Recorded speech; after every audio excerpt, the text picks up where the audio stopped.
Hello everybody, welcome back to my channel. I'm Lisa with Lisa Capen Quilts.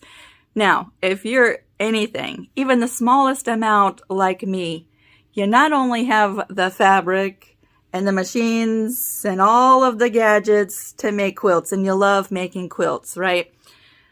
I'm also willing to bet that you have a ton of other crafting stuff in your craft room as well, like beads and threads and craft paper, paper pads, dies, stamps. I bet you also have some paint as well. Maybe, right? Today I'm combining my passion for not only quilting, but for painting. And so I'm going to break out my paint brushes, my paint supplies, and bring you along in this journey where I combine both passions into one to make this awesome art quilt. It is so much fun. If you like paint by numbers, if that has always been something you've enjoyed doing, then you're going to enjoy this quilt. It is a paint by numbers art quilt. So we're going to dive into my journey with this quilt, and I hope you follow along. Let's get started. Now here's the thing about art quilts. There's no right way to make an art quilt, and there's no wrong way to make an art quilt. There are probably hundreds of ways to approach a quilt like this. So just get creative and have fun and approach a quilt like this in the manner that makes sense for you and makes it easy and, most importantly, the most enjoyable way to make a quilt like this. Now, in today's video, we're going to start by tracing the design. That might be the easiest way to make a quilt like this, but if you want to see how I actually printed these panels on fabric, stick to the end of this video because I'm going to show you step by step how to do that if you'd rather print the designs and make the panels that way. That's super fun. To get started, you want to print your 6 individual panels on a legal size piece of paper. So you'll have 6 individual panels on 6 legal size pieces of paper, and you'll want to print those at 100% or actual size. Now you might find it easier to trace your designs with 6 individual fabric sheets, right? Prepare your fabric sheets with the freezer paper on the back, use a light pad and trace 6 individual panels. Much like what we're doing with the mystery quilt here on my channel currently, right? Or you might find it easier to cut out the paper designs and tape them together and work with one bigger piece of fabric all in one design, and there's no sewing. And like I just mentioned, when tracing your design, you might find it really helpful to have that freezer paper on the back just to keep the fabric from shifting and moving around, keep it nice and stabilized and flat. Now when I made my quilt, I decided to print my 6 panels. Before moving on, I heat set them to lock in that ink so it wouldn't move around when I decided to paint. And then I sewed my panels together. Now when sewing your panels together, you'll notice a red line around your design. You'll cut your panels out directly on that red line. That means that you have a built-in seam allowance. You'll see a little gap between the design and that red line. That's your seam allowance, a built-in 1/4 inch seam allowance. So I cut out, after heat setting, my design on the red lines, and then I took the 6 panels to the sewing machine and I pieced them together. 3 in the top row and 3 in the bottom row. You'll see that each one of the panels is numbered. Pieced them together with a 1/4 inch seam allowance and then pressed all those seams. Once again, at this point, you have some options, right? You might have painted your panels before ever even sewing them together, like we're doing the mystery quilt on my channel. You might also decide, like me, to paint everything once the quilt top is together. So I'm going to paint my pieces now that my top is together. But before I move on to painting, I'm going to go in and quilt all of the black lines around my design. That's optional. You can do that now. You can wait until the very end. I'm going to go ahead and quilt all of the black lines around my design and then paint my pieces. So for me, this is really when the fun part of this quilt starts. I've quilted all the black lines on my quilt, right? There's the 3 layers, the batting in the middle, the backings on the quilt. All the black lines I've quilted. Again, that's optional. And now we can start painting. And you'll see this pattern comes with a numbers guide, all of the individual pieces of this quilt is numbered with different colors, just like a paint by numbers. So you'll match up the different sections with your quilt. And the numbers are really just a reference. If you want to use the colors I've used, you could use your own colors. The pattern also comes with a color guide for the exact same acrylic paints that I'm using in my quilt if you want to match them up. And for this quilt, I'm using the Deco Art Fabric Painting Medium. The instructions are on the back. Make sure to check the instructions for whatever kind of fabric medium you're using. You might also just use specific already made fabric paints that you have. You could also use Inktense pencils. You could use watercolors. I have a video on my channel on how to do that. You could maybe even substitute some of the spaces for fabric. I think the possibilities are endless. Just have fun and get creative. I'm going to sit back now and just bring you along through painting different sections of this quilt. I'm going to speed up this process because I did paint this over several afternoons, a couple evenings, and a morning here and there. Now, I certainly don't want to talk during the whole painting process because, again, if you're like me, you kind of find this enjoyable just to sit back and to watch this time lapse of the painting part. But I did want to mention, there's so much that you could do here. You could do gradients with your paint colors. You could use metallic paints that have a shimmer to them. You could do some shadows and some highlights. I'm just basically painting in these sections a solid color. You'll notice when I get to the shell, I did go in and add a couple highlights, so that's fun. Get creative and have fun. Break out some stencils if you want to and use some stencils to fill in with paints and whatever other kind of medium you want to use. I don't think you are limited to just the paint, so get creative and have fun. Now I am going to play some music to fill in the rest of the painting process. I know some people like music in the videos and some people don't. I just don't have a lot to say during the painting process and I want you to sit back and enjoy it.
At this point, my quilt is all painted. I did, before painting, quilt all the black lines. And you know what? We could be done at this point. We could square up our quilt, trim away all that extra fabric from the sides and the top and bottom, throw on a binding, and be done with this quilt. And it would look stunning. There would be absolutely nothing wrong with stopping right now. Now, I like to do a little bit extra. So depending on your skill level and what you're comfortable with, you could go back in and do as much or as little quilting at this point that you wanted to do. And it's really possible because we added that fabric medium to the acrylic paints and then heat set it when all the paints were dry. That gave the paint a smoother finish, less tooth, so we can go back in with some thread and quilt over the painted areas and really just have some fun doing some different quilting designs within all the spaces. Again, you might just be comfortable with doing straight line quilting. You might want to put on the free motion foot and have fun doing some really fun designs. It's really all up to you, and I don't think that there would ever be two of these quilts exactly the same. So I'm going to bring you along as I quilt different sections of this quilt with you, maybe inspire you to try some free motion quilting. And different parts, I did use the straight stitch and quilt different sections of this quilt. It's really up to you. Have fun. Get creative. You can see here, sometimes I like to use tools to help me do my free motion quilting. So I'm using a friction pin, and that'll disappear once I've quilted over top of it. Cover my quilt and with a pressing cloth and just press with a little bit of heat. The marks I'm making with this pin will disappear and leave my quilting behind. So I'm just using a little hexagon stencil and my friction pin and giving myself a guide to do some free motion quilting in the shape of little hexagons right in this section of water. Once I've marked my quilt, we'll bring it over to the sewing machine with my free motion foot, and I will just quilt along those lines. The awesome part is, if you make any mistakes, you're not going to know because those lines are going to go away that we created with the pin, and no one will ever know that we didn't follow those lines exactly right. You'll see on this section of the quilt, I used a little bit of a thinner thread and I wanted a bolder line. So I did go back on the little hexagons in the quilted section with a fabric marker and just went over those quilted lines to darken them a little bit. Then I put on my straight stitching foot and just did some straight line quilting through this section of the water. Each one of the different sections of the water, I wanted to do a different quilting design just to add a lot of interest, a lot of different textures.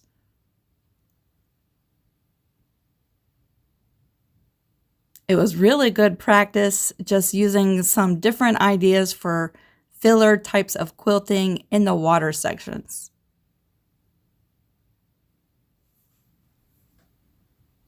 I certainly had a lot of fun just doing all kinds of different quilting designs. I even went in and quilted all of the sections of the seahorse, adding some little details to him. And of course, I finished up with some pebbles in the face area.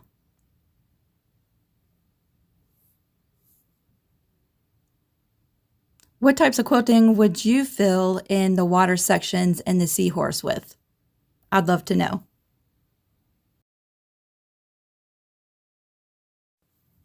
Once you're all done, whether you've quilted or just left it painted, you're ready to square up your quilt. So I'm using my largest square ruler and trimming off all the extra fabric from all of the sides, getting it ready for a binding. Now, before closing up for today, I want to bring you along and show you the steps that I used to print my panels on the fabric. So I used my EcoTank printer. It's an inkjet printer. Fused some freezer paper to the back side of my fabric and cut it to the size of legal sized paper, right?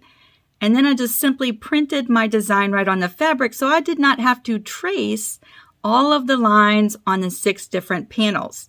That saved me a little bit of time, and my lines were exactly perfect. So let me bring you along and show you that process. We'll be starting right here at the computer. We're going to open up the print files for this quilt. You'll see that there are 6 individual print files so that you can print your panels one at a time. You'll click on one of them to open up the file. Then you're going to go over and hit print. You're going to choose your printer. I'm using the Epson EcoTank 2800. You're going to go to more settings and you're going to change the paper size to legal, the 8.5 by 14. For the scale, you're going to want it to be actual size or 100%. And then I like clicking on the system dialog box. When you do, a new menu opens up and click Preferences. In this box, again, I change the paper size to legal. I keep it on plain bright white paper. I change the quality to high. And then hit OK. Make sure to hit Apply and then Print, and make sure you have your fabric ready to go. To prepare your fabric, you're going to press some freezer paper to the back side of your fabric. And once it's pressed on, you're going to bring it over to your cutting mat and you're going to trim it to a legal size piece of paper, 8.5 by 14. For this project, I'm using Kona white fabric. I find that it paints wonderfully and it prints really nice as well.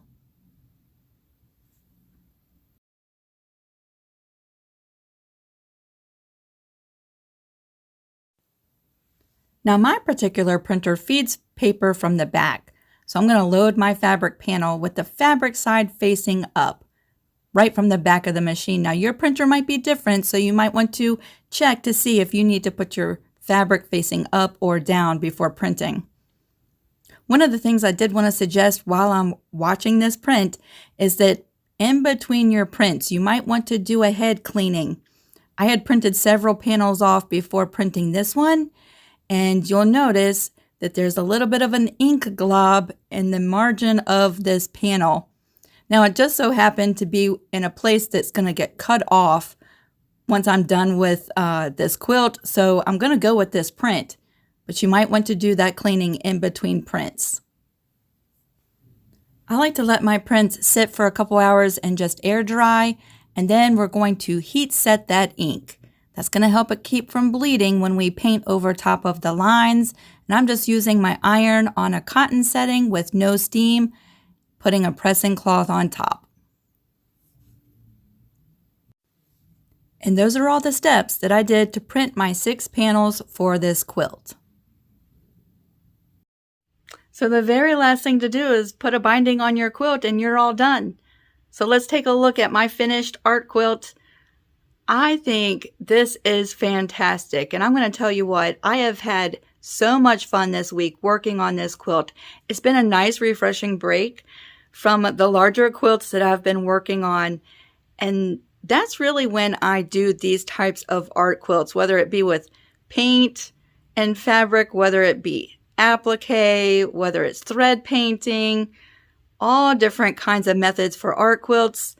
This is really when I like to come in and just get away from doing the larger, more intricate, more precise patchwork types of quilts, even a break from my commissions, which I need every once in a while, so that I come back to them nice and refreshed and excited to dive into my larger quilts.